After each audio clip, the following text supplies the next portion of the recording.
Gobek Pack, né? Gobek Pack, Parece que é isso. seria um portal, eles põem como um portal para sírios. E, segundo os arqueólogos, é o monumento mais antigo, é mais antigo do que as pirâmides do Egito, porque ele tem cerca de 11 mil anos. 11 mil anos ele estaria próximo do que eles falam do afundamento de Atlântica. Né? E aí eles fizeram um filme, né, e aproveitaram todo esse negócio, bem interessante o filme, que é bem isso, de entrar em portais e tem toda uma história com relação à raça humana, enfim. Mas é um seriado, acho que deve ter uns 10 capítulos, alguma coisa assim. É que eu pego esse seriado e eu fico maluco, eu não consigo ficar 10 anos para assistir um negócio, não. A Malu fica maluca aqui comigo também, porque o seriado às vezes é 40 minutos, 30 e poucos minutos. Então eu pego assim, 8 horas da noite e vou até as 4, 5 horas da manhã direto. Assistindo. Eu não olho seriado por isso. Eu fico muito inquieto com isso. Eu tenho que ver o fim. Manilton, vou fazer uma pergunta. Quanto tempo tu fez essas rotas internacional aí? Eu voei internacional 16 anos. Eu tenho de voo 35 anos. E não tem nada para nos contar desses voos noturnos e o que tem para nos contar aí? O Zé Eduardo já sabe também ou não? Não sei não. Conta para ele aquele cara que te visitou no voo. Escolhe uns dois aí para nós. Escolhe uns 2 casos aí só para nós. Teve assim, quando se instalaram os radares, né, o controle de tráfego aéreo, lá nos anos 80, ali, se não me falha a memória, 83, quando começou a se instalar, então, os controladores, principalmente no centro do país, que foi o primeiro lugar que recebeu, era comum, vamos dizer assim, à noite, né, os aviões voando, e nós tínhamos uma frequência que falávamos entre nós. Fulano, avião tal, tu tá vendo à tua direita aqui o objeto? Tô vendo. E aí, como os controladores não tinham instrução nenhuma, eles também participavam, né? Tinha noite que era uma festa ali, principalmente naquela região de Brasília, Goiás, Mato Grosso, ali, interior de São Paulo, no centro do país, né? Aparecia muito. Tinha noite que todo mundo via, discutia, tá vendo? E o controle participava. E ele... o controlador confirma, tá aqui na minha tela do radar, estou vendo ele refletindo, né, um alvo, e daqui a pouco aquilo se desloca. Se deslocou na direção tal. O controlador confirma, né? Se deslocou, calculei a velocidade dele, 10 mil quilômetros por hora. Né? Falava. E isso foi um bom tempo. Lá pelas tantas, as ordens de cima. Os órgãos da defesa, o Ministério da Defesa proibiu. Né? Aí os caras ficaram mudos. E a gente, nessa frequência, comentava muitas vezes, coisa e tal. E depois só ficava entre nós, né? E particularmente da minha parte, assim, a visão mais nítida que eu tive foi... Eu estava de São Paulo para Cancún, voando ali em cima do Mar do Caribe, acho que umas 2 horas para Cancún. De dia, né? Era de dia. O sol já tinha nascido, né? E aí voando, o colega do lado estava mais... Embora a gente tivesse em 3 pilotos, um estava descansando, mas o colega do lado estava tirando um cochilo. Aí eu olho para mim, tu está ali olhando, coisa e tal, daqui a pouco tu tem uma sensação de que tem alguma coisa do teu lado, né? Aí eu olho, está aquela nave ali, era um disco, né? Porque eu pude identificar, bem claro, e tinha uma cor assim acinzentada, um chumbo, né? O metal que aparecia. E eu olho assim, aquele de supetão, e eu tenho aquele, puxa, né? Aí eu me lembro claramente, eu vou bater no meu colega para ele também confirmar que eu estou vendo o que eu estou vendo, né? E aí ele sai, vai embora, sai naquela velocidade. E hoje, vamos dizer assim, um bom tempo depois, aquilo ficou tão gravado na minha mente, né, que hoje eu vejo no sentido melhor aquela imagem bem gravada, ele voando bem do meu lado, com uma certa distância segura. Não era um objeto grande, né, diria que talvez em termos de eu estava no 777 ou no 767, não me lembro. Ele tinha o diâmetro, vamos dizer assim, uns 70 metros, que seria a envergadura do avião, né? Mas 70 metros é um troço, diâmetro de 70 metros é um troço bem sim. caprichado. Você vê uma piscina olímpica, ela tem 50 metros. É um tamanho. Mas aí tive amigos, colegas que viram nave-mães, né? Coisa tipo. É que a turma descia do avião e ninguém passava fechando na boca, ninguém falava mais nada. Esses contatos assim, visuais, muito. Assim, teve esse que foi esse marcante, né? E depois, aí de colegas, a gente trocando à noite, essa noite eu levei um susto, diz o outro, né? Terminava ficando corriqueira essas. E tinha um caso que eu acho muito interessante, né? O tempo da VASP ainda. Então já tinha a VASP, ele estava voando, acho que de São Guarulhos para Brasília, passando ali perto de BH, de dia, né? Aí eu chamo o VASP, o Centro Brasília. Eu tenho um objeto não identificado aqui do meu lado direito, né? De forma circular. Né? Confirme se à vista, se tem o tráfego no radar. E o cara, desconhecemos qualquer tráfego, eles não falavam mais nada. Aí o VASP, daqui a pouco, centro, ele passou agora para o meu lado esquerdo. Né? Confirma se visualizou essa. E o cara, não temos conhecimento de tráfego nenhum. Olha, Centro, eu vou te dizer uma coisa, né? Que o que tu está vendo, eu não sei, mas que eu estou vendo um disco voador, eu estou vendo. Né? Isso não é a frequência do. Vou te falar um negócio. Mas o pessoal esconde muitas coisas, né? Esconde, né? É que hoje tem muita coisa que nem aparece no radar, né? Porque eles têm essa facilidade, né? Troca de frequência e eles têm, no fim não reflete. Mas você, o Saldanha, você lembra? Eu não sei se você já viu isso daí, eu vi já na internet. Lá no México, eu nunca vi, eu não sei porque no México aparece tanto disco voador igualzinho, e o pessoal filma demais lá, né?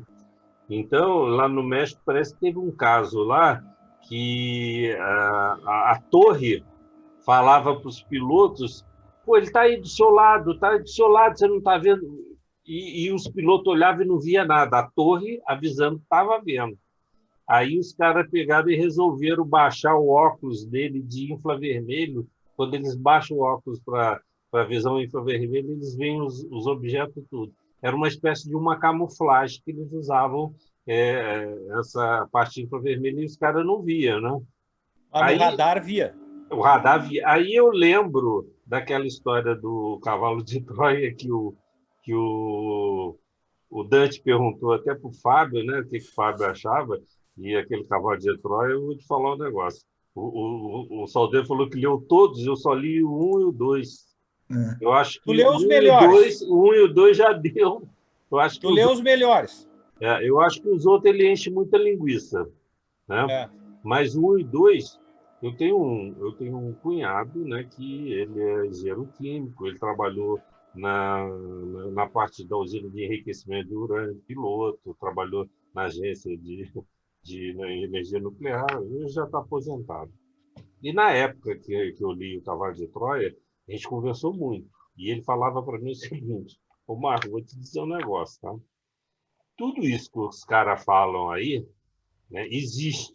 Mas naquela época era um negócio muito restrito para algumas pessoas, né? Eu não sei quem passou as informações para esse cara, né? Mas as informações que o cara tem ali, para ele falar tecnicamente, detalhadamente, como ele falou ali, é um negócio, alguém passou. E a história que quem conta, quando o Benítez conta, ele fala que quem passa essas informações para ele é um tenente da Força Aérea Major. Americana, um major, certo? É um A Força major. Americana que passa para ele as informações. Então, aqueles mecanismos que ele usava de reversão de massa para fazer o módulo desaparecer e viajar no tempo, né? É uma das coisas que a classe cientista pesquisava muito, né?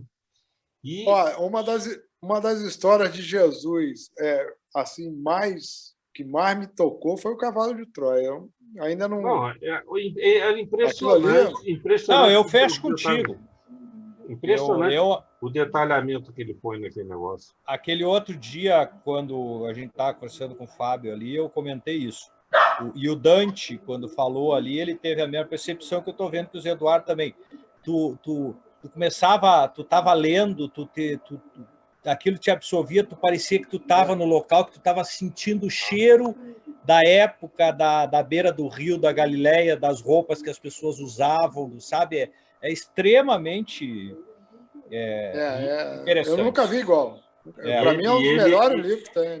E esse major, ele falava que quando ele conversava com Jesus, que Jesus sabia que ele tinha vindo do futuro, sei lá. Pois é. Sabia de onde que ele estava vindo. Olhava para ele, falava com ele, sabia de onde que ele estava vindo. Né? Mas realmente você sabe que teve uma turma que nem chegou a estudar aquilo, o pessoal se reunia para discutir sobre o cavalo de Troia. Né? Mas é um livro que eu gostei. E o Benítez, ele participou nesse livro que está contigo aí, de uma aparição de um disco voador que o Carlos Well chama. Esse disco voador ele sai do Oceano Pacífico, sobe, e o Benítez estava junto com o Carlos Well nessa visualização. Está dentro desse Missionário da Luz. Missionário da Luz, não, esse livro está contigo aí.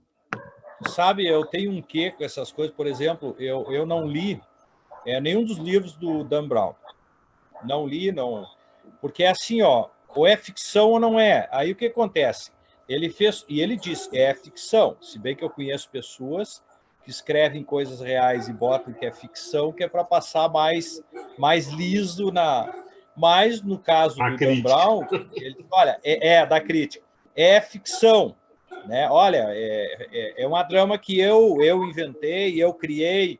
Então, eu fico pensando assim, bom, esse livro, daqui a 50 anos, 100 anos, alguém acha ele dentro de algum lugar aí. Aquilo ali o cara vai ler e daqui a pouquinho vai ter como verdade aquelas coisas ali, entendeu? Ó, esse livro que eu estou para lançar agora, quem fez o prefácio dele foi o Newton. O outro da Flecha do Tempo, você que vai fazer. Sim. E aí a Flecha do Tempo, ele vai entrar como ficção. Mas é um livro que o cara aparecia para mim, sim, deu o nome do dia e ele mandava eu procurar. Vai lá e vê isso assim. Aí eu olhava, pô, esse negócio aqui. E aí eu comecei a buscar as informações que rodavam mundo afora aí, né?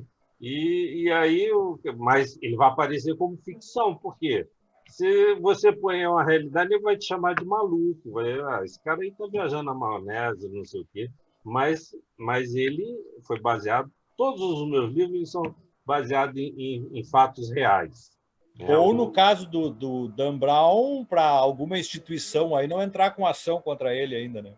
Não, porque quando você põe ficção, se você falar alguma coisa que não era para ser dito, ou que o nego vai pegar, é ficção, mesmo, passa varrido, né? Mas é um negócio... Ó, quando eu escrevi esse livro da Flecha do Tempo, que você vai psicografar, pô, eu só escrevi ele de madrugada. Eu já comentei isso contigo. Eu ia para o quarto, na hora que eu ia dormir, entravam os caras no quarto, me pegava pelos tornozelos, aquela vibração vinha subindo pelas pernas, eu sabia que eles iam me levar para algum lugar. A minha cachorrinha que dormia no quarto, ela latia para eles de madrugada. E aí, o que acontece? Naquela época que eu estava escrevendo o livro, eu nunca viajei tanto em desdobramento, eu nunca fui em tanta nave espacial na minha vida. Porque toda noite eu desdobrava, estava na nave diferente, e das mais diversas formas. Tinha nave que vinha assim, jogava um raio em cima de mim, levava para dentro da nave, eu me via deitado numa maca, os caras mexendo com a barriga, eu levantava, brigava com o ZT, tudo. Tinha outra nave que abria por baixo, eu entrava, assim, eu lembro como se eu tivesse ido no cinema, como é que ela era por dentro. Tinha nave que era pilotada por mulher, né? E assim, você não via instrumento, nada, a pessoa mexia. Eu olhava na janelinha e via as coisas do lado de fora, outras pessoas que estavam ali. Aí, quando a nave abria, o nego corria e eu vazava junto, né? Não ficava. Então, foi um carnaval. Depois que eu terminei de ler o livro, parou. Eu não tive mais desdobramento assim, com nave espacial, com esse negócio. Então, parece que foi um momento, né, que aquilo ficou tão ligado. Eu não sei se eu já te mostrei, Saldanha, uma fotografia que eu fiz. O Newton e o Eduardo já viram, que eu fiz aqui da minha varanda. Vou mandar uma hora para você ver.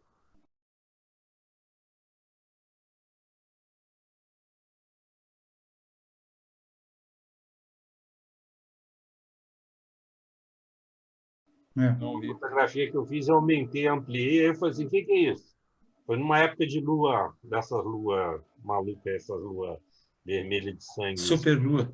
superlua. Foi ano passado, ano retrasado. Foi. Foi que tu tirou Vou mandar aquelas fotos. para você ver e você vai me dizer o que você acha que é aquilo ali. Tá? Eu mandei até para a revista UFO, até para a NASA eu mandei. Ninguém me respondeu até hoje. Eu não sei o que é isso. Foi lá para um fólogo lá, o cara até hoje. Eu perguntei para eles, nem me responderam até hoje. Os caras têm muito medo com esses troços, né? Porque tem muito rolo por aí, né? De fraude, de coisa. Então os caras ficam com o pé atrás, né? Mas é isso daí. Ó, o Zé Eduardo tá bocejando, ele tá com sono. Eu não sei qual é o tempo que o mediador... Gente, alguém mais... Não, esses papos nossos aqui, depois a gente se divide numa opção de pedaços. De repente, a gente daqui uns dias marcamos outra daqui uns dias, né? Vamos. Eu falei pro Newton e pro Eduardo que eu não convidei um outro amigo nosso que às vezes a gente convida ele para vir participar, um gauchão aqui que mora lá em Santa Catarina. Uma hora nós vamos convidar ele de novo, mas com Saldanha junto. O cara tem um negócio por terra plana, cara, que você precisa de ver. Mas aquele ali, ele me enche com a teoria da conspiração. Mas é terraplanista? Não, ele não é que... Ele é da teoria que a Terra é plana. Ele virou os terraplanistas. Ele virou para o Newton, não, que a Terra é plana. O Newton estava assim: olha, o Alexandre, ela é redondinha, eu já vi lá de cima do avião. Eu não sei. Eu falei assim: só se for plano no interior da Terra, tiver uma caverna aí e tiver uma outra Terra por baixo, porque até o que ele fala, o que ele explica da água que cai. Mas o Alexandre, ele pesquisa muito. E ele é o seguinte: ele dá tiro para todos os lados, ele entra em tudo, vê tudo. Aquele ali, você quer pergunta um negócio para ele, daqui a pouco ele entra lá e pesquisa aquilo tudo, traz para você. Mas vou chamar ele para um papo com a gente. Geralmente, o canalizador, as ideias vêm em pacotes, né?